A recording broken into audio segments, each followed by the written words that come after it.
സഹ്യന്റെ ഹൃദയം പിളർന്ന് മണ്ണും മരങ്ങളും താഴേക്ക് പെയ്തിറങ്ങുമ്പോൾ നൂറുകണക്കിന് നിരാലംബരായ ജനങ്ങളുടെ ജീവനാണ് പിടഞ്ഞുതീരുന്നത്. കേരളത്തിന്റെ കിഴക്കൻ മലകളിലെ ജനവാസ മേഖലകളെ മണ്ണിടിച്ചിലും ഉരുൾപൊട്ടലും ശവപ്പറമ്പാക്കുമ്പോൾ മാത്രം കേരളം ഓർക്കുന്ന പേരാണ് മാധവ് ഗാഡ്ഗിൽ എന്നത്.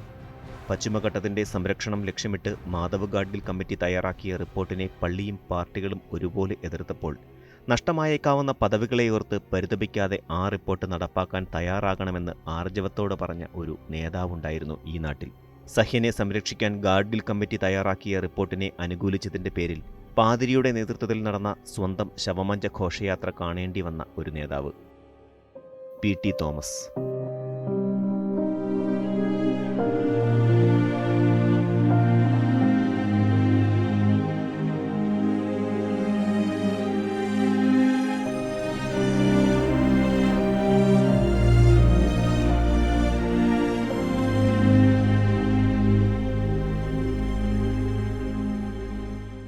2011 നിയമസഭാ തെരഞ്ഞെടുപ്പിന് തൊട്ടുമുൻപാണ് കേരളത്തെ ഇളക്കിമറിച്ച ഗാഡ്ഗിൽ റിപ്പോർട്ട് സമർപ്പിക്കപ്പെട്ടത്. കേന്ദ്ര ഗവൺമെന്റിന്റെ വനം പരിസ്ഥിതി മന്ത്രാലയം രൂപീകരിച്ച വിദഗ്ധ സമിതി സമർപ്പിച്ച റിപ്പോർട്ടിൽ പശ്ചിമഘട്ടത്തിന്റെ സംരക്ഷണത്തിന്റെ പ്രാധാന്യവും സഹ്യനിലെ മനുഷ്യന്റെ ഇടപെടൽ വരുത്തിവെക്കുന്ന ദുരന്തങ്ങളുമെല്ലാം വിശദമാക്കിയിരുന്നു.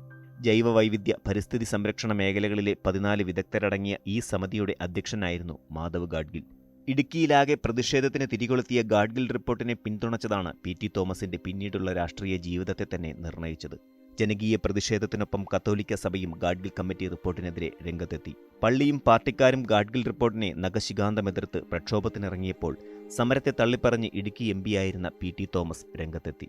ഗാഡ്ഗിൽ റിപ്പോർട്ട് നടപ്പാക്കണമെന്ന് പി.ടി. തോമസ് ആവശ്യപ്പെട്ടു. ഇടുക്കി, താമരശ്ശേരി രൂപതകളിലെ ബിഷപ്പുമാരെ പ്രതിക്കൂട്ടിൽ നിർത്തി പി.ടി. തോമസ് ആരോപണമുന്നയിച്ചു. ആത്മീയതയുടെ മുഖാവരണമണിഞ്ഞ കുറെ വൈദികരാണ് ഗാഡ്ഗിൽ റിപ്പോർട്ടിനെതിരെയും തനിക്കെതിരെയും കുപ്രചരണങ്ങൾ നടത്തുന്നതെന്ന് പി.ടി. തുറന്നടിച്ചു.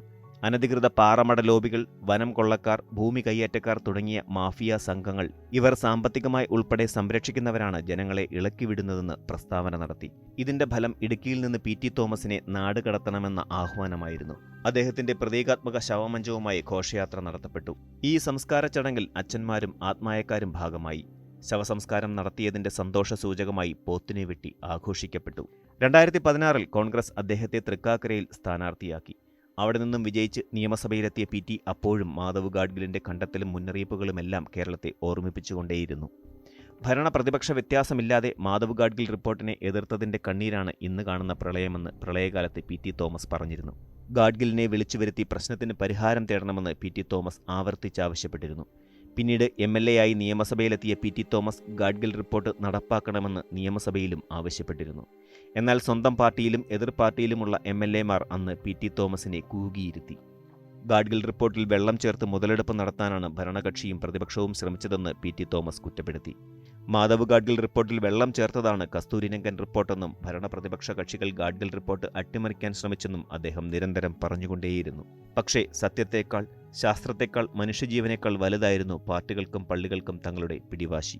ഗാഡ്ഗിൽ റിപ്പോർട്ടിന്റെ പ്രാധാന്യം പിണറായി വിജയനും രമേശ് ചെന്നിത്തലയ്ക്കും ഉമ്മൻചാണ്ടിക്കും കോടിയേരിക്കുമെല്ലാം മനസ്സിലാവുന്ന കാലം വരുമെന്ന് പി.ടി. തോമസ് ഒരിക്കൽ പറഞ്ഞിരുന്നു. എം.എൽ.എ. ആയിരിക്കെയാണ് പി.ടി. തോമസിനെ ക്യാൻസർ എന്ന മാരക രോഗം കീഴ്പ്പെടുത്തുന്നത്. വെല്ലൂരിലെ ആശുപത്രിയിൽ ക്യാൻസർ രോഗത്തിന് ചികിത്സയിൽ കഴിയവേ 2021 ഡിസംബർ 22 അദ്ദേഹം അന്ത്യശ്വാസം വലിച്ചു. ഇന്നും സഹ്യന്റെ മലമടക്കുകളിൽ കുടിയേറ്റ കർഷകന്റെ ജീവൻ പൊലിയുമ്പോൾ മാധവ് ഗാഡ്ഗിലിനൊപ്പം കേരളം ഓർമ്മിക്കുകയും ചർച്ച ചെയ്യുകയും ചെയ്യുന്ന പേരാണ് പി.ടി. തോമസ്.